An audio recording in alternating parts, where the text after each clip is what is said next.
Hi there! My name is Jen. I am the teen librarian here at the Grandview Heights Public Library. I'm coming to you from the basement, which is where we have all of our materials for grades 4 through 6 on one side and and then 7 through 12 on the other side. We have some book talks for you every Thursday at 2 p.m. in June and July. We'll take a break in August and we'll come back with more book talks after Labor Day when the school year starts back up. So we have 4 books from the grades 4 through 6 section and 4 books from the grades 7 through 12 section. We'll go ahead and jump in. This one is Out of My Mind by Sharon Draper. And it's actually one of Miss Chelsea's favorite books. Some of you may remember Miss Chelsea from the Teen Open Mic Night or from Storytime. But she loves this book, and so we always have to have extras on hand because she always does a good job at talking everybody into taking a copy. So I thought I'd talk about it today. So the main character, Melody, she is the smartest person in her whole school, but no one knows it. Nobody knows it because she can't talk, she can't walk, and she can't write. So she's in some pretty remedial classes at school. She listens to the same sort of preschool alphabet songs over and over again. Nobody really has any idea how smart she is until one day she is able to get her hands on a tool that she can communicate with.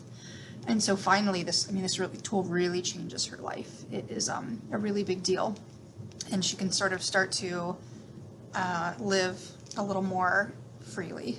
So this is a good one. This one is the first book in a 5-book series. It's a much older series. It's from the 1960s. It's a fantasy series, and I just finished the 5th book in this last month, and I really, really loved it.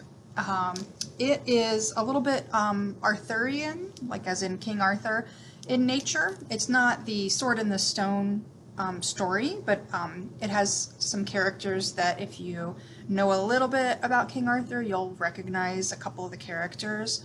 It begins, it's set in England, and it begins, I believe in the 60s when Will, who is the 11th son of an 11th son, on his 11th birthday, which happens to be Midwinter's Eve, he finds out that he is considered an old one, and he is tasked with, so he's one of the light, and he's tasked with protecting the world from the dark. The series is called The Dark is Rising. The first book is Oversea Under Stone.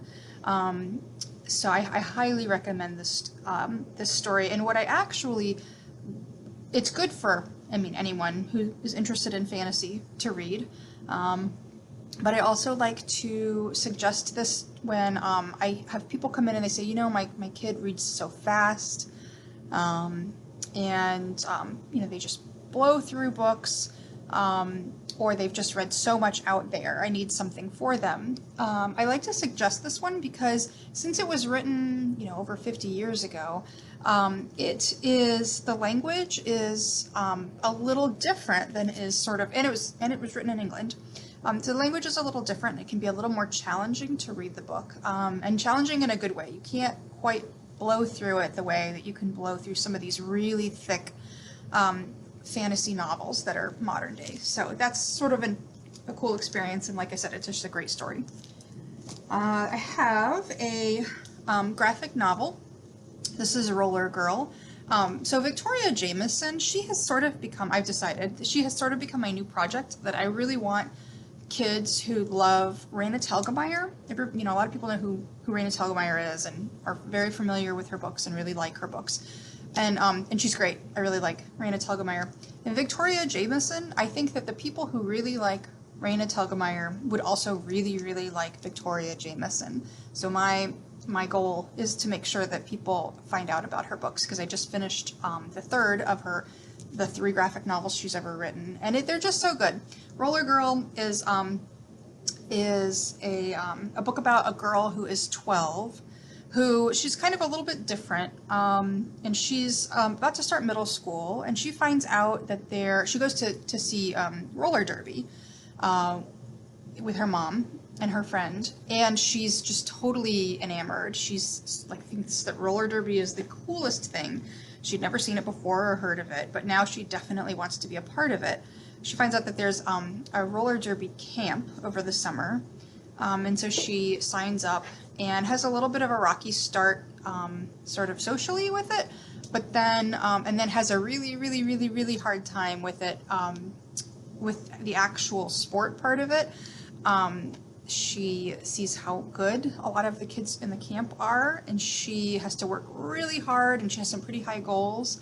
And it's just a really nice story. It's a cool story about roller derby. It's a good story about friendship and the changes that friendship can go through. It's really worth a read for sure. The last book I have for grades 4 through 6, it's actually a nonfiction graphic novel. And you all, if you've been listening to these book talks throughout the summer, you know how much I like graphic memoirs. And really, any graphic nonfiction I kind of really love. This is, we've been reading a lot about, or we've been hearing a lot about, it was NASA's, I think, 50th anniversary recently. There was the Hidden Figures book and movie. We just have been reading and hearing a lot about the space race. And this is women's parts, how women played a part in the space race and in the space program when it started in the United States with NASA. So this is a really good one. If you're interested at all in space or women's history, definitely a good one to check out. All right, so moving on to grades 7 through 12. We've got one graphic novel called Mooncakes. And this is just a really cute, sweet fantasy graphic novel by Wendy Sue. And it has two main characters. One is a witch, Nova. She's the main character. She's a small town witch, and she's sort of, I think, under the tutelage of her grandmother. And then one day she discovers that her former childhood crush is a werewolf. So this is a really sweet romance. There's a little bit of language, so if that bothers you, you might want to avoid the book.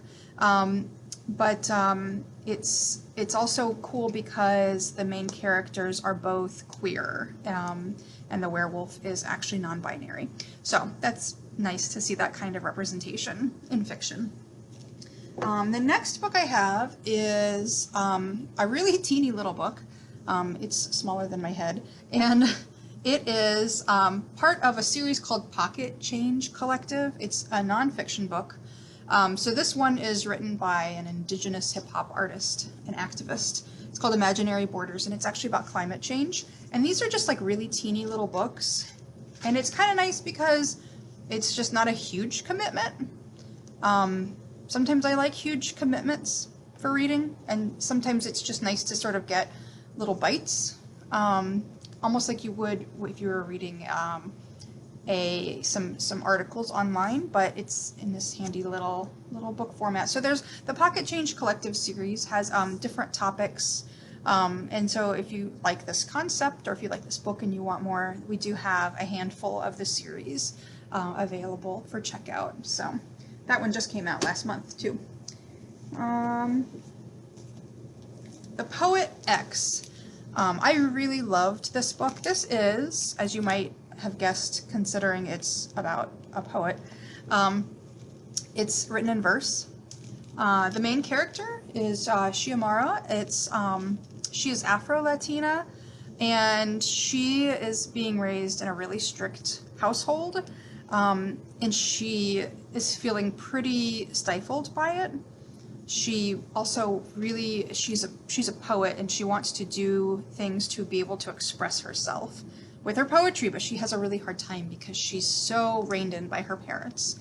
So this is sort of about her sort of developing that strength of writing and being able to find ways of expressing herself And also it's really nice because it's a good family story too. So I did like this one a lot. And if you like that author, Elizabeth Acevedo, she has a new one out that I have not read. It just came out. That I've also heard is getting really good reviews, or maybe you've already read this and you don't know that she has a new one out, so it's worth looking into.